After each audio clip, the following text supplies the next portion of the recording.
বন্ধুরা আমাকে দেখছো, আমি টমেটো। আমি পটলকে ভালোবেসে বিয়ে করতে চেয়েছিলাম, কিন্তু আমার বাবা বলেছে আমাকে আলুর সাথে ঝোল হতে হবে, না হয় কিসমিস কাজুর সাথে চাটনি বে। শেষ পর্যন্ত ভাবলাম আমরা পালিয়ে বিয়ে করব, কিন্তু আমার বয়ফ্রেন্ড পটলের মা বলছে বৌমার ফেসে কত স্পট, তুই যদি ওকে বিয়ে করিস তো রাস্তায় গিয়ে থাকবি। হাই হাই, এখন আমার কি হবে গো? তবে কি সবার মতো আমাকেও আলুর সাথেই ঝোল হতে হবে? কিন্তু সারা রাত পটলের সাথে কথা বলে, পটলের সাথে ডেটে গিয়ে ফাস্টফুড খেয়ে তো আমার স্পট হলো। রাজ পটল আমাকে বুঝছে না।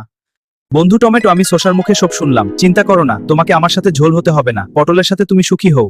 তুমি আমার সাথে ঝোল হওয়া পছন্দ করো না জানি, কিন্তু আমি তোমার গ্লো ফিরিয়ে দিতে পারি। কি করতে হবে শোনো, আমি তোমাকে না পেলেও তুমি তোমার ভালোবাসার মানুষ পাও। ফেস টমেটোকে পারবে নিজের ভালোবাসার মানুষকে বেছে নিতে? কাকে বেছে নেবে টমেটো, আলুকে নাকি পটলকে?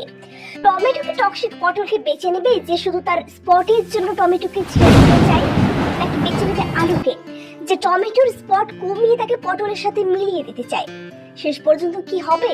টমেটোর ভালোবাসা কি জিতবে? জানতে হলে দেখতে থাকুন পাবো না জেনেও তোমায় খুঁজি সিরিয়াল।